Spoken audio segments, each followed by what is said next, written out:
Hello students, कैसे हो। Last video में हमने क्या किया था, इलेक्ट्रिक फील्ड पढ़ा था। तो आज हम एक नया टॉपिक लेके आए हैं, इलेक्ट्रिक डाइपोल।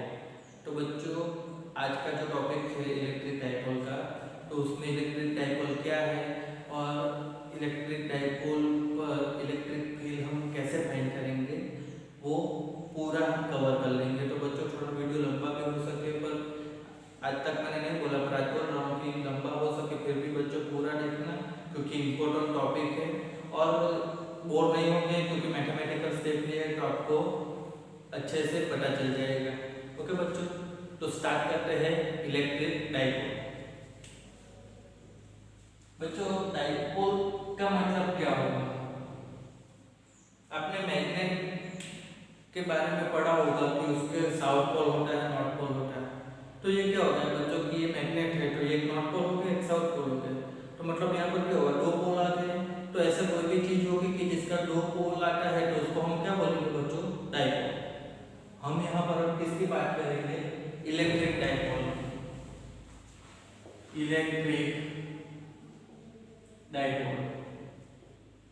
तो बच्चों, इलेक्ट्रिक डाइपोल नाम पर से हमको पता चलेगा कि यहाँ पर जो पोल आने वाले हैं वो क्या होंगे? Due to charge. ओके बच्चों, तो चार्ज की वजह से यहाँ पर क्या होगा कि दो पोल बनेंगे। तो वो कैसे होंगे कि एक प्लस चार्ज क्यू लिया, एक माइनस चार्ज क्यू लिया। ध्यान रखना बच्चों, दोनों का जो मैग्नीट्यूड है सेम है, क्यू क्यू, बस ऑपोजिट साइड है। और उन दोनों को हमने r डिस्टेंस से नहीं 2a डिस्टेंस से सेपरेट किया है।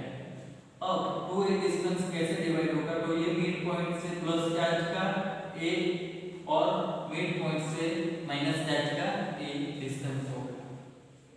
अब बच्चों, यहाँ पर हम इलेक्ट्रिक डाइपोल किसे बोलेंगे? तो सेम मैग्नीट्यूड के दो चार्ज डिस्टेंस से सेपरेट किया जाए तो ये जो रचना बनेगी उसको हम बोलेंगे इलेक्ट्रिक डाइपोल। ओके बच्चों, अब हम यहाँ पर देखेंगे तो क्या होगा कि ये जो इलेक्ट्रिक डाइपोल है उसका नेट चार्ज वो क्या होगा? 0 plus Q minus Q, total 0। अब हम इलेक्ट्रिक फील्ड की बात करेंगे तो बच्चों वो भी क्या होगा? 0 नहीं होगा। ध्यान रखना बच्चों, इलेक्ट्रिक फील्ड 0 नहीं होगी, बिकॉज प्लस क्यू और माइनस क्यू दो चार्ज कोई एक सेम पोजीशन पर नहीं है, अलग अलग पोजीशन पर है।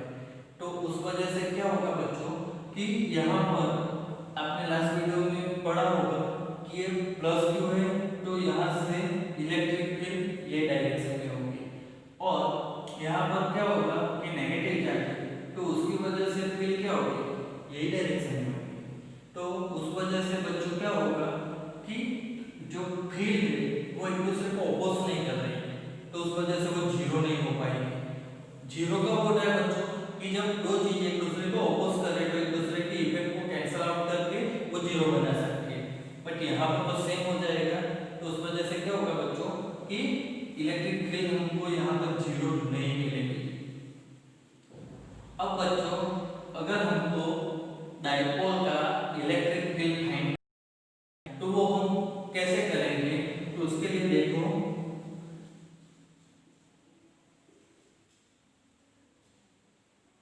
ये डाइपोल है, ये इसका मिड पॉइंट है। तो बच्चों, जब हमको इलेक्ट्रिक फील्ड डाइपोल के लिए फाइंड करनी होगी तो हमको क्या करना होगा कि डाइपोल है तो इसकी एक्स पर कोई p बिंदु ले कि p पॉइंट लेना होगा, या फिर इसका इक्वेटोरियल पॉइंट, मतलब ये डाइपोल है, इसका मिड पॉइंट है, तो मिड पॉइंट में से पास होने वाला कोई प्लेन ले रहे हैं हम, और उसमें क्या होगा कि कोई बिंदु P आएगा, तो उसके ऊपर एक P पॉइंट होगा, तो उसका हमको क्या करना होगा? एक इलेक्ट्रिक फील्ड फाइंड करना है। अब बच्चों, ये थोड़ा सा मेरी ड्राइंग खराब है, वैसे आपको पता होगा।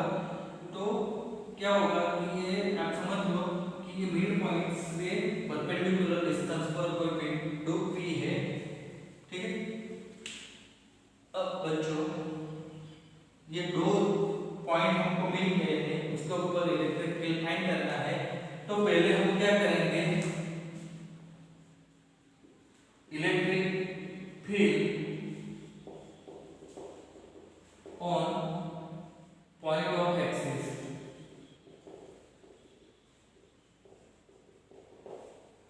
मतलब कि इस वाला पॉइंट जो है इसके ऊपर इलेक्ट्रिक फील्ड फाइंड करना हो तो वो हम कैसे कर सकते हैं। तो बच्चों पहले हम क्या करते हैं, इलेक्ट्रिक डाइपोल बनाते हैं, plus q minus q, mid point, distance 2a। अब बच्चों हम यहाँ पर क्या कर रहे हैं, कोई p पॉइंट ले रहे हैं, तो p पॉइंट का डाइपोल से डिस्टेंस r है। बच्चों मैंने पहले भी बोला है जैसे कि कभी भी डाइपोल से कोई भी पॉइंट का डिस्टेंस लेना हो तो वो हमको मिड पॉइंट से लेना है, तो ये डिस्टेंस r हो गया। अब बच्चों एक चीज यहाँ पर देखो, ये जो इलेक्ट्रिक चार्ज है पॉजिटिव है, तो पॉजिटिव की वजह से यहाँ पर इलेक्ट्रिक फील्ड की डायरेक्शन क्या होगी, ये होगी, इलेक्ट्रिक फील्ड की डायरेक्शन आउटवर्ड्स होगी, और ये जो डायरेक्शन होगी इनवर्ड्स, ये नेगेटिव चार्ज की वजह से होगी। अब बच्चों हमको यहाँ पर करना क्या है कि P पॉइंट के ऊपर इलेक्ट्रिक फील्ड फाइंड करनी है ड्यू टू डाइपोल। तो यहाँ पर हम क्या करेंगे बच्चों कि प्लस q चार्ज की वजह से इलेक्ट्रिक फील्ड कितनी है वो फाइंड करें। तो बच्चों ये फील्ड हमको कैसे मिलेगी, 1/4 पाई एप्सिलॉन 0 q, और नीचे डिस्टेंस r हम नॉर्मली ले रहे थे, तो यहाँ पर ध्यान रहे पर r नहीं आएगा, ठीक है। यहाँ पर डिस्टेंस क्या आएगा बच्चों, वो इम्पोर्टेंट है, ये और ये तो कॉमन ही रहने वाला है। डिस्टेंस देखो बच्चों कि हम पॉजिटिव चार्ज की वजह से इलेक्ट्रिक फील्ड फाइंड कर रहे हैं, तो बच्चों डिस्टेंस कौन सा आएगा, P पॉइंट और पॉजिटिव चार्ज के बीच का डिस्टेंस, तो बच्चों वो डिस्टेंस इतना होगा, ठीक है। अब ये डिस्टेंस कैसे मेजर करेंगे, तो देखो ये टोटल डिस्टेंस r है, r में से ये डिस्टेंस कितना होगा बच्चों, a, तो उसको हमें माइनस करना पड़ेगा, तो r minus a whole square. पता चला बच्चों, ये टोटल डिस्टेंस r है P पॉइंट से मिड पॉइंट का, उसमें से पॉजिटिव चार्ज तक का डिस्टेंस लेना है, यानी कि इतना, तो ये इतना है कि स्मॉल h इतना माइनस करना पड़ेगा, तो होल स्क्वायर। ध्यान रखना बच्चों, E मतलब इलेक्ट्रिक फील्ड वेक्टर सेम ही करके क्या होगा, एप्सिलॉन 0 q मैग्नीट्यूड तो सेम है। ध्यान रखो ये नेगेटिव चार्ज है तो यहाँ पर माइनस आएगा, और नेगेटिव चार्ज का P पॉइंट से डिस्टेंस लेना है, तो बच्चों यहाँ पर भी इंपॉर्टेंट डिस्टेंस है, तो ध्यान रखना P पॉइंट का मिड पॉइंट तक का डिस्टेंस r है, बट नेगेटिव चार्ज के लिए इतना डिस्टेंस एक्स्ट्रा है, तो ये डिस्टेंस क्या हो गया बच्चों, मिड पॉइंट से नेगेटिव चार्ज तक का डिस्टेंस हो गया a, तो हमको क्या करना पड़ेगा, r में a ऐड करना पड़ेगा, तो बच्चों ये क्या हो जाएगा, r plus a whole square. Okay बच्चों, तो ये हमारा क्या हो गया बच्चों कि डाइपोल के इंडिविजुअल चार्ज की वजह से मिलने वाला इलेक्ट्रिक फील्ड मिल गया। अब हमको चाहिए नेट इलेक्ट्रिक फील्ड, तो बच्चों वो हम कैसे फाइंड करेंगे, इन दोनों का वेक्टोरियल समेशन करके, तो E इक्वल टू क्या हो जाएगा, E electric field due to positive charge plus electric field due to negative charge. तो बच्चों देखो Q और 4 पाई एप्सिलॉन 0 कॉमन होगा,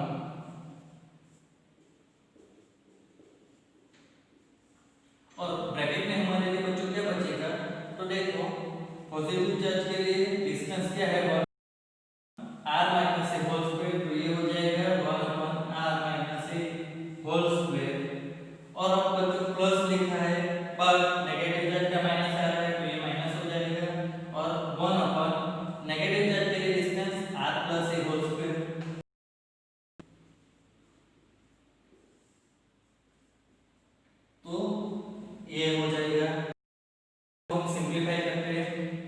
हमको क्या मिलेगा, q अपॉन 4 पाई एप्सिलॉन 0। अब बच्चों इसमें ब्रैकेट ओपन करके हम इसको सिंपलीफाई करते जाके तो क्या होगा, r प्लस ए होल स्क्वायर है तो हम क्या लिखेंगे, r square plus 2ar plus a square. फिर ये क्या होगा, और माइनस ये क्या आएगा, r square plus 2ar minus a square. बच्चों हम यहाँ पर क्या कर रहे हैं, सिंपलीफाई मींस एलसीएम ही ले रहे हैं, और नीचे देखो तो a minus p a plus p उस तरीके से कुछ आता हो तो हम क्या करते थे, a square minus b square करते थे। तो यहाँ पर क्या है, r माइनस है r प्लस है, तो हम क्या करेंगे, r square minus a square, और स्क्वायर है तो होल स्क्वायर तो रहेगा नहीं।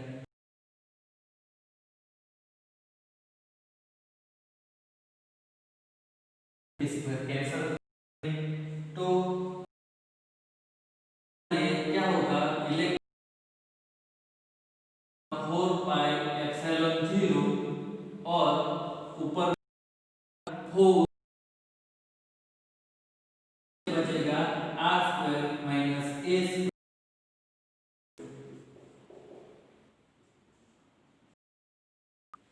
बच्चों देख लो, ar 2ar नीचे r minus square minus a square whole square, r square whole square. अब बच्चों एक चीज समझो कि ये r डिस्कस जो है वो मतलब कि जो ये P पॉइंट है वो डायपोल से बहुत दूर होगा, तो उसका मतलब क्या होगा कि ये जो डिस्टेंस है कौन सा, डायपोल की लेंथ, इसको हम क्या कर सकते हैं, इग्नोर कर सकते हैं। बच्चों फॉर एग्जांपल ले लो, अगर हम यहाँ से मुंबई जाने की बात करें तो हमारे लिए क्या होगा कि मुंबई दूर हो जाए, ठीक है बच्चों। बट अगर आप कोई राजस्थान के पर्सन को या कलकत्ता के पर्सन को ऐसा बोलेंगे कि हम वलसाड़ में रहते हैं तो ऑब्वियसली क्या होगा, वो कंफ्यूज हो जाएगा, पता नहीं चलेगा। बट उसको आप बोलोगे कि हम मुंबई के नज़दीक रहते हैं तो क्या होगा कि वो समझ जाएगा। तो वैसे ही ठीक है कि जब हम यहाँ से मुंबई की बात करें तो मुंबई और हमारे बीच का डिस्टेंस कम है, तो वो हमारे लिए क्या होगा, इग्नोर नहीं कर पाएंगे। बट जब हम कोई राजस्थान के पर्सन को या कलकत्ता के पर्सन को ऐसा कुछ बोलेंगे तो उनके लिए क्या होगा कि वलसाड़ और मुंबई के बीच का डिस्टेंस इग्नोर हो जाएगा। तो वैसे ही चीज है कि ये यहाँ पर अभी नजदीक में है तो ये जो डिस्टेंस है डायपोल के लिए वो इग्नोर नहीं कर सकते, बट ये पॉइंट सपोज यहाँ पर बहुत दूर है मतलब तो क्या होगा कि ये जो डिस्टेंस है डायपोल के लिए उसको हम इग्नोर कर सकते हैं। आई होप कि आपको आइडिया आया होगा कि इग्नोर क्यों करना है।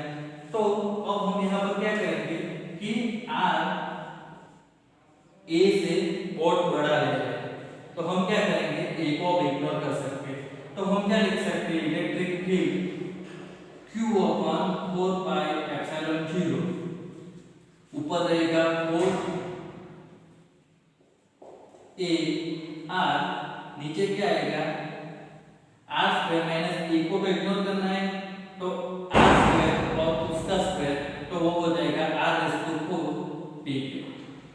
तो इसको क्या लिख सकते हैं, q अपॉन 4 पाई एप्सिलॉन 0, एक r कैंसिल हो जाएगा तो ऊपर बचेगा 4a, नीचे आएगा r क्यूब।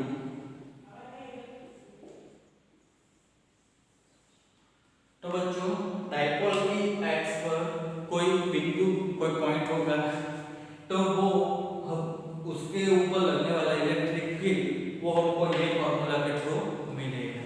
अब बच्चों हम बात करेंगे इक्वाटोरियल प्लेन में रहने वाले कोई पॉइंट की।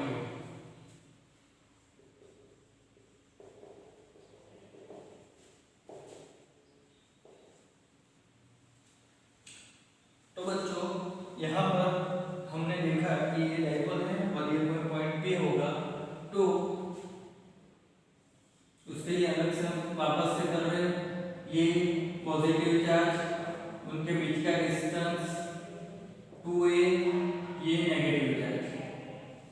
यहाँ से इसकी जो मिड पॉइंट है वहां से कोई r डिस्टेंस पर कोई पॉइंट P है। अब बच्चों P पॉइंट से पॉजिटिव चार्ज तक का डिस्टेंस, वो डिस्टेंस कितना हो जाएगा बच्चों? तो देखो r² प्लस a² कितना। अब बच्चों ये डिस्टेंस कैसे होगा? तो यहाँ पर देखो कि ये कितना हो जाएगा बच्चों? राइट एंगल हो जाएगा। तो राइट एंगल में हमको क्या करना है कि हाइपोटेन्यूज की वैल्यू लेनी है। तो वो बच्चों क्या हो जाएगी कि ऐसे उनका स्क्वायर करके स्क्वायर रूट निकालना है। तो बच्चों इस तरीके से मिल जाएगा। अब दूसरी चीज देखो, P से लेके नेगेटिव चार्ज वहां तक की डिस्टेंस की वैल्यू भी क्या आएगी? सेम ही आएगी बच्चों, क्योंकि ये एंगल भी राइट एंगल बनेगा। ये डिस्टेंस a हो जाएगा, ये डिस्टेंस r भी है। तो बच्चों ये जो डिस्टेंस आएगा वो भी क्या होगा? r² plus a² under root. अब एक चीज और देखनी है कि P पॉइंट पॉजिटिव चार्ज से थीटा एंगल पर है। अब ये पॉजिटिव चार्ज है तो P पॉइंट के पास इलेक्ट्रिक फील्ड की डायरेक्शन क्या होगी? आउटवर्ड्स। तो ये इलेक्ट्रिक फील्ड की डायरेक्शन हो गई। अब नेगेटिव चार्ज की वजह से इलेक्ट्रिक फील्ड की डायरेक्शन P पॉइंट पर क्या आएगी? इस तरफ आएगी। तो बच्चों यहाँ पर होगा क्या कि कुछ इस तरीके से हमको क्या हो रहा है? इलेक्ट्रिक फील्ड की डायरेक्शन मिल रही है। तो उसकी जो नेट डायरेक्शन होगी वो क्या होगी? बीच में आएगी इस तरीके से बच्चों। तो वो क्या होगी? इस तरीके से हमको मिलेगी। नेट जो फील्ड होगा वो क्या होगा? इस डायरेक्शन में हमको मिलने वाला है। अब बच्चों एक चीज देखो, ये लाइन पैरेलल है, ये एक ही लाइन हो गई। तो ये एंगल जो बनेगा बच्चों वो भी तो थीटा ही रहेगा। ओके बच्चों, अब हमको देखना है कि हमको जो इलेक्ट्रिक फील्ड मिलने वाला है तो वो थीटा एंगल पर मिलेगा। तो ये जो हमारा कंपोनेंट आएगा वो कौन सा होगा? कॉस। एक चीज आपको समझनी है बच्चों कि जब भी एंगल, जहां पर आप एंगल बता रहे हो थीटा, तो उसके साइड वाला जो होगा वो कंपोनेंट कॉस कंपोनेंट होगा। ओके, और ये परपेंडिकुलर भी कंपोनेंट बनेगा। ये इलेक्ट्रिक फील्ड क्या हो रही है? कोई थीटा एंगल पर मिल रही है। तो हमको करना क्या है बच्चों कि ये जो कंपोनेंट हमारे लिए बनेगा एंगल के नजदीक वाला, वो हमारे लिए होगा कॉस कंपोनेंट। और एक परपेंडिकुलर कंपोनेंट बनेगा तो वो साइन आएगा। पर यहाँ पर हमको इसकी वजह से इलेक्ट्रिक फील्ड की जरूरत है, तो हमको कॉस कंपोनेंट लेना है। अब हम पहले क्या करेंगे? Electric field due to positive charge, electric field due to negative charge ढूंढ लेंगे।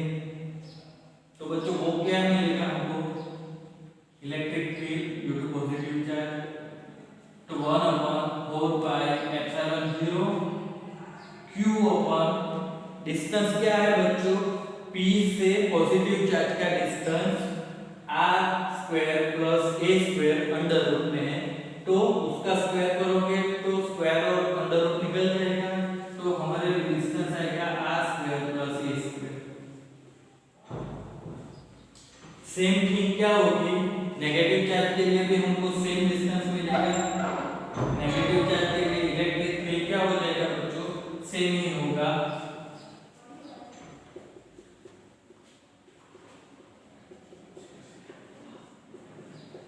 अब बच्चों यहाँ पर आप देखो तो दोनों field, electric field due to positive charge और नेगेटिव चार्ज, उसका मैग्नीट्यूड सेम आ रहा है। तो नेट फील्ड क्या होगा बच्चों? नेट फील्ड उसकी वजह से होगा, दोनों का समेशन करेंगे 2q 4 pi epsilon 0 r² plus a²। पर इसके साथ हमको क्या करना पड़ेगा कि हम ये पूरा कंपोनेंट नहीं ले रहे, हम यहाँ पर cos थीटा कंपोनेंट ले रहे। तो इसके साथ हम क्या करेंगे cos थीटा। अब बच्चों cos थीटा की वैल्यू फाइंड करनी है, तो थीटा की वैल्यू cos थीटा हमको कैसे मिलेगा कि बेस अपन हाइपोटेन्यूस। तो बच्चों यहाँ पर क्या होगा 2q और 4 pi epsilon 0 r square plus a square as it is और cos थीटा, तो बेस हो जाएगा स्मॉल a, ये थीटा है, बेस हो गया a और हाइपोटेन्यूस की वैल्यू हो गई r square plus a square under root में। तो बच्चों अब हम इसको कंबाइन करके क्या लिख सकते हैं 2a into q, डिनोमिनेटर में आएगा 4 पाई एप्सिलॉन 0। बच्चों देखो r square plus a square उसका एक पावर और ये अंडर रूट में है तो हाफ पावर, तो टोटल इसका क्या हो जाएगा 3/2 पावर। तो बच्चों यहाँ पर हम लिखेंगे r square plus a square उसका 3/2 पावर। अब अगेन बच्चों ये P पॉइंट क्या होगा डाइपोल से बहुत दूर होगा, तो हम उसको कैसे लिखेंगे r ग्रेटर देन a। तो हम यहाँ पर क्या कर सकते हैं बच्चों a को इग्नोर कर सकते हैं, तो अगर r डिस्टेंस बहुत ज्यादा होगा तो हम क्या लिख सकते हैं इलेक्ट्रिक फील्ड 2aq और नीचे आ जाएगा 4 पाई एप्सिलॉन 0, ये हो जाएगा r स्क्वायर प्लस a को इग्नोर करना है तो r स्क्वायर उसका टोटल उसका पावर हो जाएगा 3/2, ये 3/2। तो बच्चों 2 कैंसिल हो जाएगा, तो यहाँ पर क्या हो जाएगा r का 3 पावर। तो बच्चों ये क्या हो जाएगा इक्वेटोरियल प्लेन में कोई P पॉइंट होगा उसके ऊपर electric field due to electric dipole हो गया, ये हमारा एक्सिस के ऊपर हो गया। तो बच्चों यहाँ पर क्या होता है कि जो इलेक्ट्रिक फील्ड हमको मिल रहा है, ध्यान से देखना बच्चों, वो 1/r² के अकॉर्डिंग तो कम नहीं हो रहा है। आप देखो मैं साफ कर रहा हूँ तब तक देखो उधर कि 1/r² के अकॉर्डिंग तो नहीं कम हो रहा है, बट 1/r³ के अकॉर्डिंग तो कम हो रहा है। तो उसका मतलब क्या होगा बच्चों कि यहाँ पर जो इलेक्ट्रिक फील्ड है वो 1/r² के अकॉर्डिंग तो नहीं बट 1/r³ के अकॉर्डिंग तो कम हो रहा है।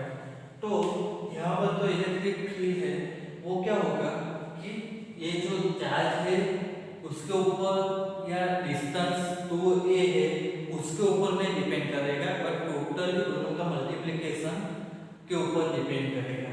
तो दोनों का मल्टीप्लिकेशन के ऊपर डिपेंड करने से एक नई फिजिकल क्वांटिटी हम इंट्रोड्यूस करेंगे, वो होगी इलेक्ट्रिक डाइपोल मोमेंट, या सिंपल बोलो dipole moment P,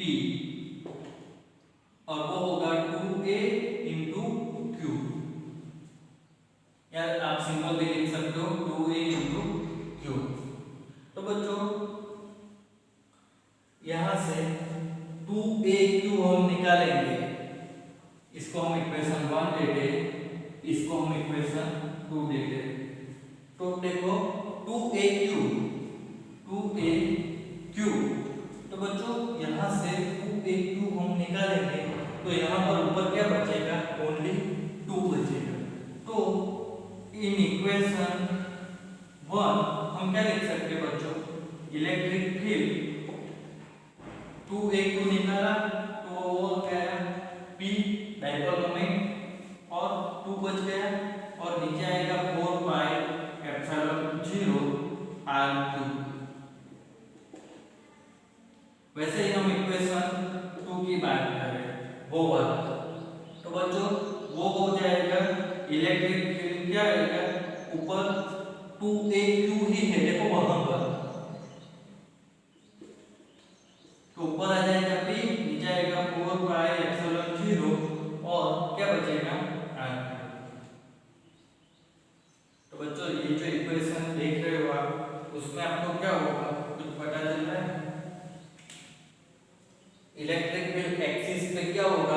equatorial plane में रहने वाले कोई पॉइंट से डबल हो रही है। यहाँ पर 2 आ रहा है, यहाँ पर 2 नहीं आ रहा है। तो एक्सिस पर जब कोई पॉइंट होगा तब लगने वाली इलेक्ट्रिक फील्ड इक्वेटोरियल प्लेन में रहने वाले कोई प्लेन से कैसी हो रही है, डबल। ओके बच्चों, तो यहाँ पर हमारा ये जो इलेक्ट्रिक डायपोल का टॉपिक है वो खत्म हो रहा है। आई होप आप समझ गए होंगे, नहीं समझे होंगे तो मेरे वीडियो को वापस देख लेना। Thank you.